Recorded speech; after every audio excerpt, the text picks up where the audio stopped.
Hello everyone. Hello sir.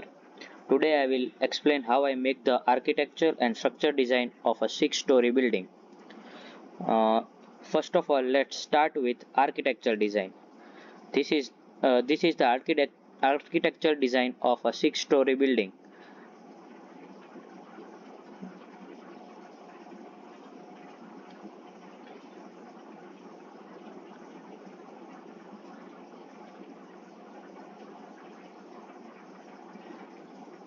Uh, in this, first you have, let's start with the basics.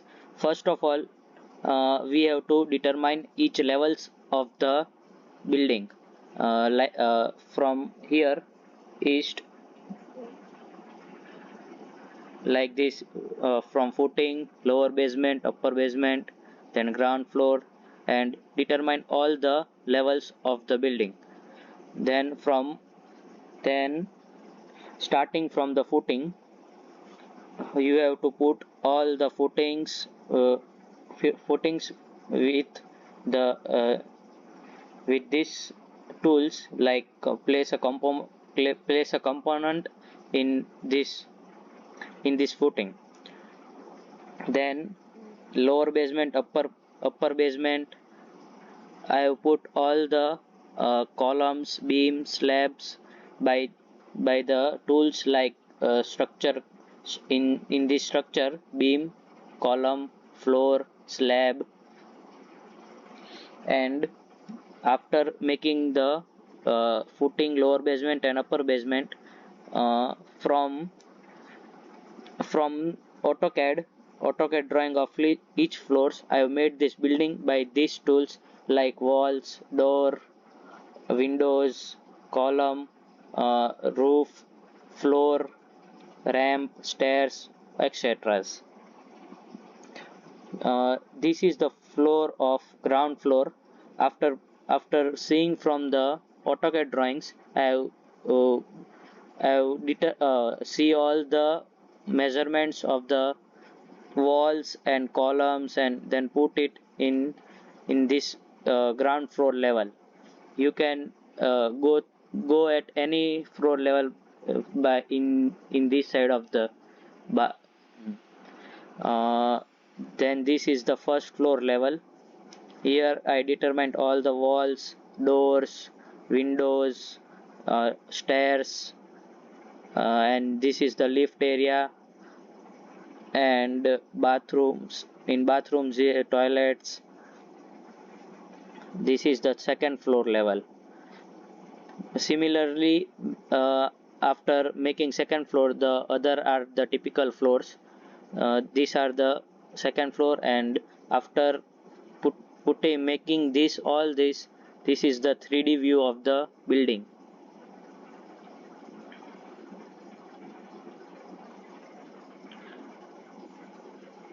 And after putting all the components and this, then I paint the whole building by using the paint tool in modify, and then here is the paint tool.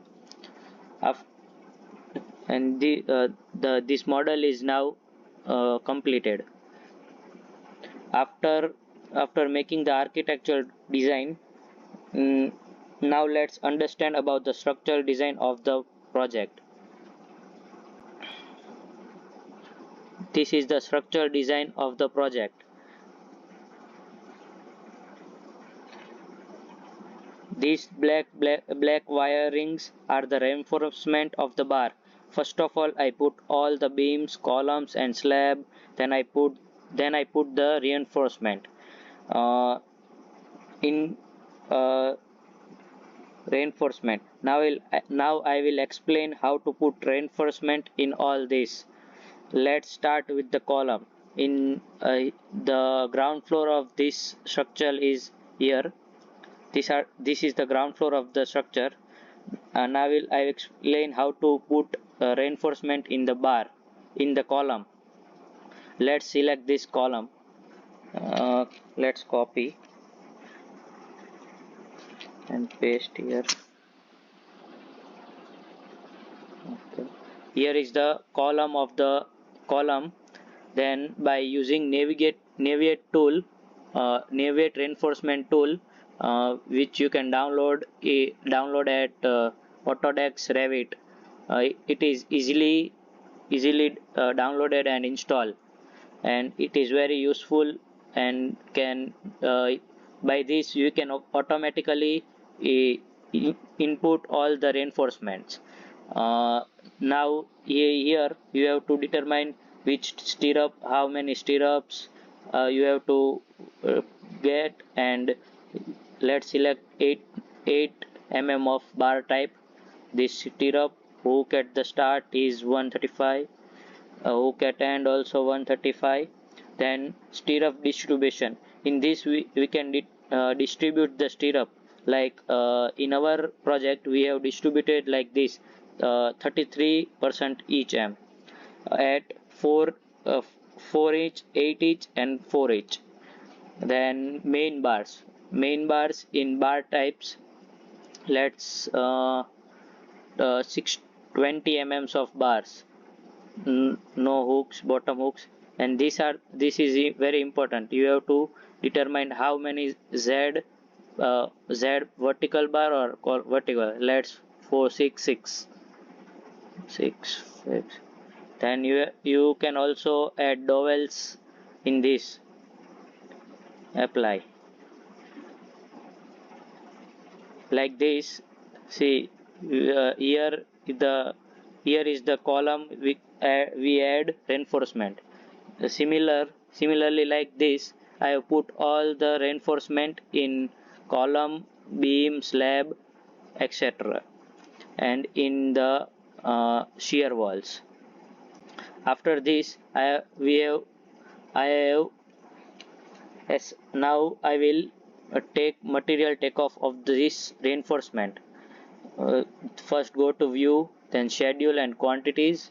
In quantities, search for structural rebar. Okay. Then you have to select which category you have to show.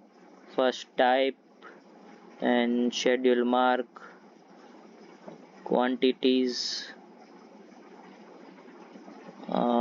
then bar diameter and cost.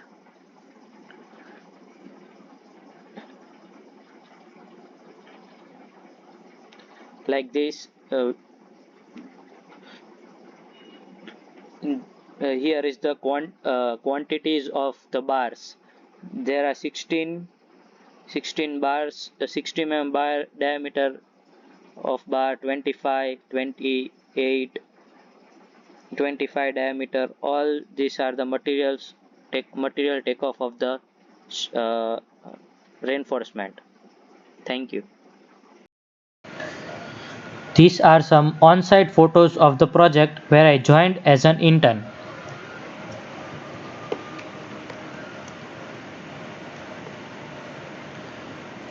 After getting all the quantities and material takeoff from Revit, I have prepared a BOQ of the project and break it according to the floor wise. This is the bill of quantity of the project.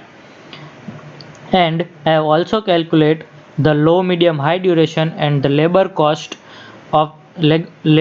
required for the particular activity, like this. From that, I make a Microsoft project schedule of the project in MSP and assign all the quantities from the bill of quantity. This is the resource sheet of the project, and after putting all the data we get the Gantt chart of the project. This is the Gantt chart. From this we get the total estimated cost and time of the project. Total estimated time of the project is 402 days. But there are some risks that can affect the time and cost of the project. So for that I have make a Excel file for global risk and local risk that can happen on the site, and then given the percentage of happening, the risk and the time and cost overrun of the activities. These are the global risks that I have chosen, and these are the local risk, and given the time and cost overrun percentage. From this Excel file, I have uh, prepared a result chart of the risk in risky project professional. I have prepared 5 cases like only global risks, second local risks, third global plus local risks, fourth uncertainty, and last one all the combine of this. Let me show you uncertainty first.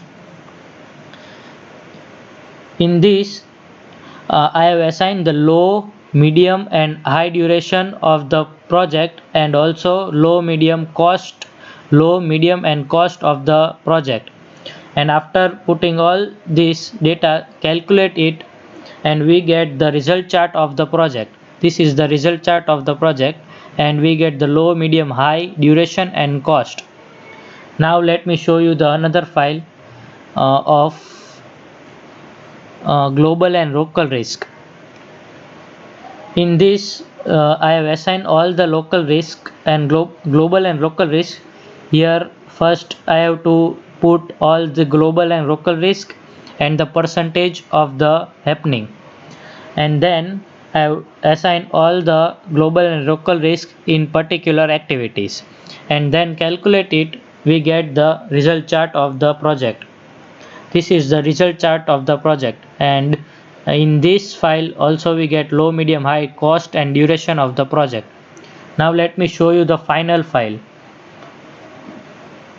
This is the final file of the project, in which I have combined all these local and global risks and also uncertainty file. Then we have to calculate it, and we get the final result chart of the project.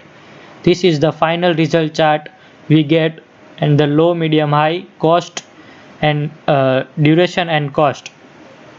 Thank you.